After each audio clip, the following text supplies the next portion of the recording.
और अब बात जरूरी बहस की। अमेरिकी सेना ने ईरान पर फिर बमबारी की है, जिससे पीस डील खतरे में आ गई है। ईरान ने आरोप लगाया है कि अमेरिका ने सीजफायर के बीच एक कार्रवाई की। दरअसल अमेरिकी सेना ने ओमान की खाड़ी में ईरानी तेल टैंकर्स को निशाना बनाया।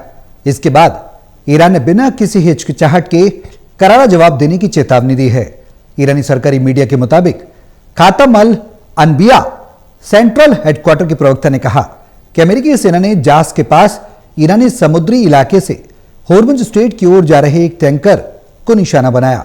वहीं ट्रंप बोले कि अगर ईरान ने डील नहीं की तो हमले तेज किए जाएंगे। इस बीच होर्मुज में 1500 जहाज फंसे हैं। ट्रंप की इस धमकी के बाद ईरान ने करारा जवाब दिया है और कहा है कि अमेरिका की हर हरकत का जवाब दिया जाएगा। ऐसे में अगर मिडिल ईस्ट में तनाव बढ़ता है तो वैश्विक अर्थव्यवस्था पर इसका क्या असर पड़ेगा? सवाल यह भी है कि सप्लाई चेन कितनी प्रभावित होगी और क्या रहने वाले हैं विकल्प। ये तमाम सवाल हैं।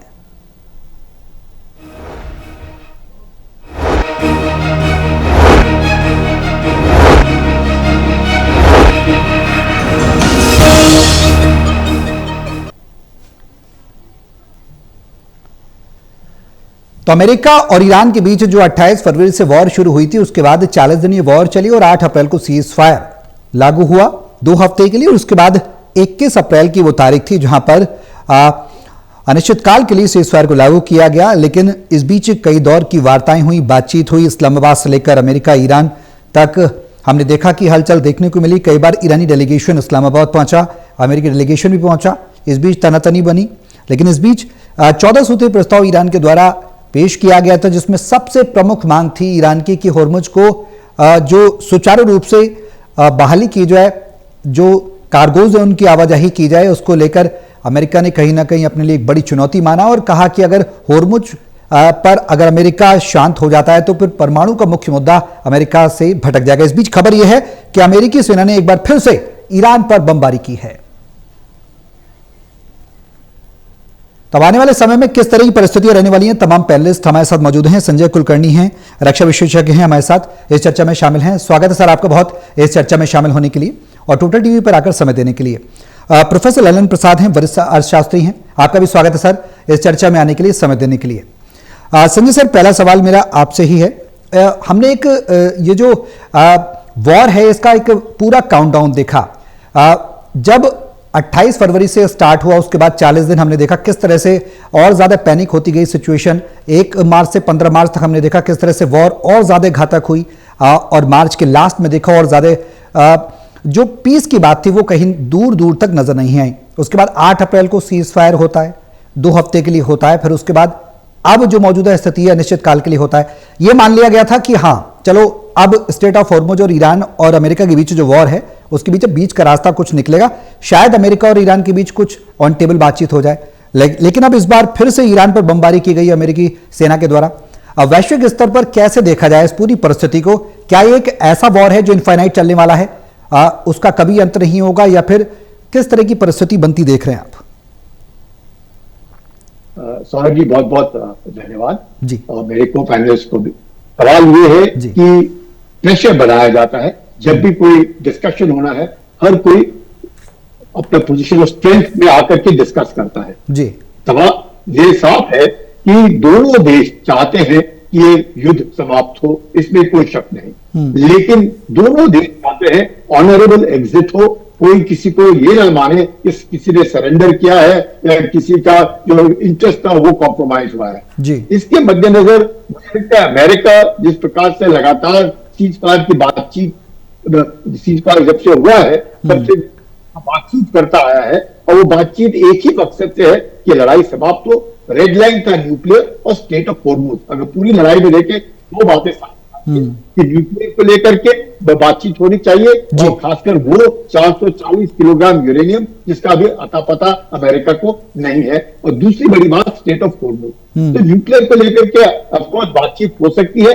ईरान चाहे अड़ा हुआ है लेकिन चलो उसके अस्तित्व का सवाल है, वो थोड़ी बातचीत करेगा, मानते हैं। लेकिन स्टेट ऑफ होर्मुज को लेकर के जिस प्रकार से अमेरिका प्रोजेक्ट फ्रीडम को लेकर के बहुत सीरियस था।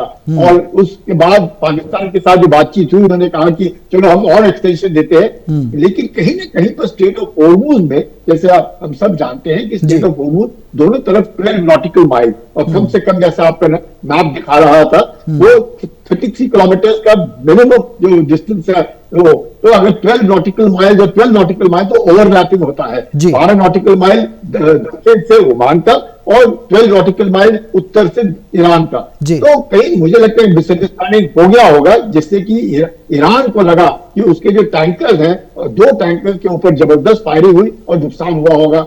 ईरान का मानना है कि उन्होंने 3 वॉरशिप्स के ऊपर मिसाइल, ड्रोन और फास्ट बोट्स के साथ हमला किया। सेंट्रल कमांड का यह मानना है कि उन्होंने जो भी हमला हुआ जरूर हुआ, इसमें कोई शक नहीं, लेकिन उस हमले को हमने नाकाम किया और उनको कोई नुकसान नहीं पहुंचा। साथ ही साथ अमेरिका ने 3 आइलैंड्स हैं और उन तीनों आइलैंड्स के ऊपर एयर स्ट्राइक्स किए हैं। तो इसको लगता है कि कहीं ना कहीं टेंशन जरूर बढ़ा है, पर अमेरिका का कहना है कि वो सीज़फायर मानने को तैयार है, लेकिन ट्रंप साहब का मानना है डील डील डील।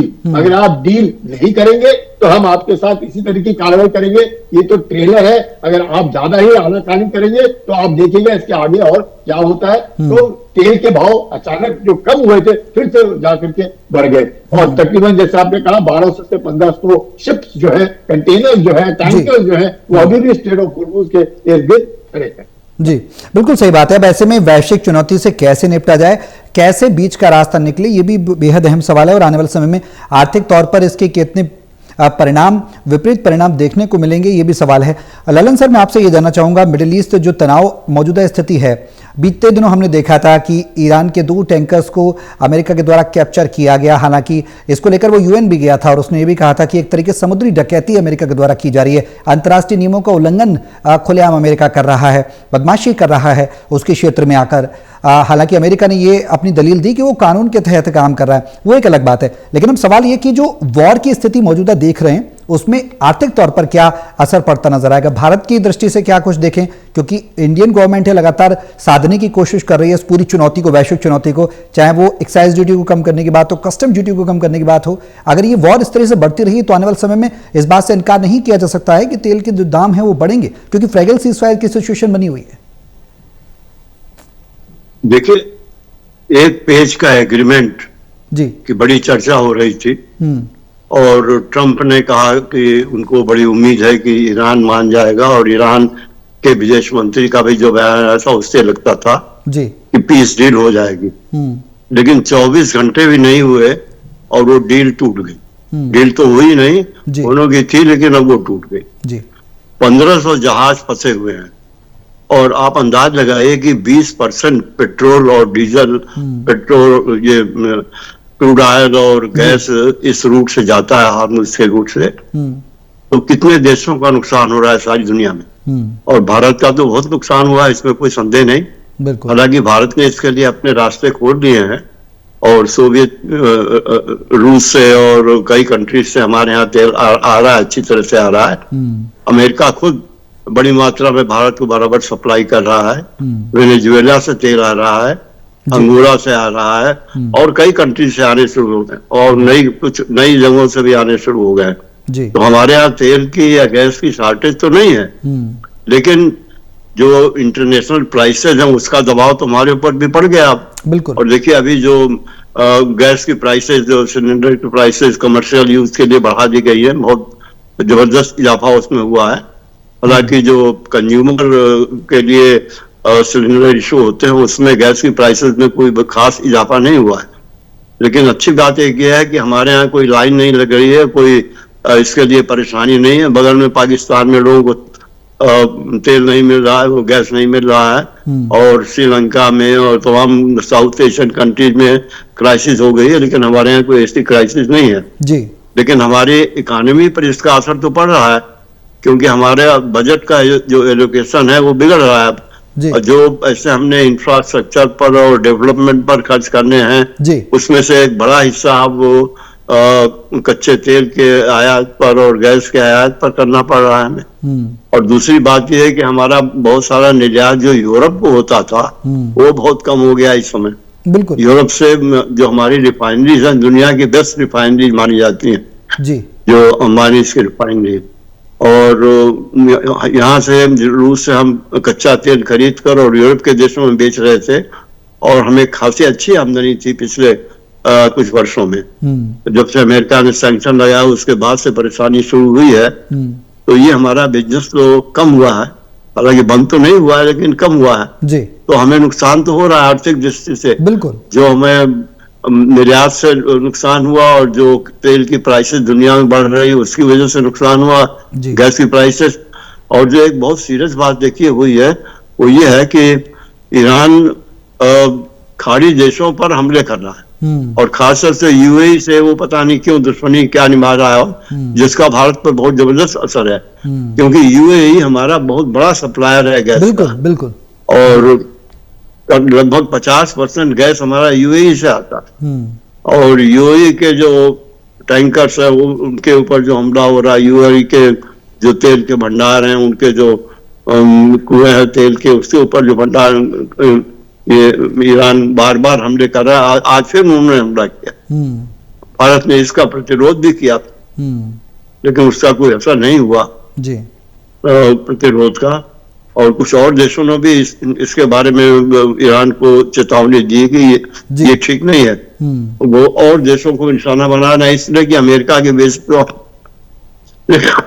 बिल्कुल अमेरिका की बेसिस हैं यूएई में और कतर में जिस तरह से, और ईरान का यही टारगेट है कि अमेरिका तक तो नहीं पहुंचा जा सकता लेकिन कम से कम उसके जो सपोर्टर्स हैं, जो सपोर्टिंग कंट्रीज हैं, उनको कहीं ना कहीं जहां उसने बेसिस बना रखे हैं उसको टारगेट किया जाए तो अमेरिका को किसी ना किसी तरह से डायरेक्टली नहीं तो इनडायरेक्टली नुकसान तो पहुंचेगा ही। संजय सर, सवाल यह है कि ब्लॉकेड जो अमेरिका बढ़ा रहा है लगातार, हम देख रहे हैं स्टेट ऑफ होर्मुज पर, तो ये लड़ाई पहले देखा गया था कि यूरेनियम की लड़ाई है, परमाणु की लड़ाई है, लेकिन अब स्टेट ऑफ होर्मुज की लड़ाई होती नजर आ रही है, क्योंकि ट्रंप इस बात को मानने को तैयार ही नहीं है कि होर्मुज का मुद्दा सुलझे, और ईरान की सबसे बड़ी शर्त यही है कि पहले होर्मुज को सुचारू किया जाए। ऐसे में क्या आने वाले समय में अगला कदम अमेरिका का हो सकता है? क्या ये वॉर और बढ़ेगी या फिर बीच का रास्ता अमेरिका निकालेगा, कोई और वैश्विक शक्ति इसमें बीच में आकर इंटरवीन करेगी? देखिए, यही बात जो आप कह रहे हैं पूरे विश्व में एक चर्चा का विषय है, क्योंकि स्टेट ऑफ होर्मुज को जो वेपनाइज किया है ईरान ने, वो वेपनाइजेशन जो है वो शायद पूरे विश्व को इससे वो ताल्लुकात और इससे वो बिल्कुल अलग है। क्योंकि अगर स्टेट ऑफ होर्मुज वेपनाइज हो जाता है तो कल स्टेट ऑफ मलाका भी वेपनाइज हो जाएगा, बाकी जो विश्व के स्टेट्स हैं वो भी वेपनाइज हो जाएंगे। और फिर लोगों का मानना है, कई बार ईरान से आवाज आती है कि नहीं जी स्टेट ऑफ मलाका में टोल लेते, वो टोल नहीं लेते। स्टेट ऑफ मलाका जो है कई जगह पे इतना तंग है कि वहां पे काफी जो शिप के हैं वो भी नहीं उसको नेविगेट कर सकते, तो वहां के जो एक्सपर्ट लोग होते हैं वही उस शिप को नेविगेट करके ले जाते हैं। तो स्टेट ऑफ होर्मुज वैसा नहीं है। स्टेट ऑफ होर्मुज का वेपनाइज करेंगे क्योंकि ये इंटरनेशनल स्टेट है, जरूर इंटरनेशनल वाटर्स में नहीं है, क्योंकि इंटरनेशनल वाटर 12 नॉटिकल माइल जो टेरिटोरियल उसका लिमिट है हर एक देश का, उसके बीच में ओवरलैपिंग है ओमान और ईरान के बीच में।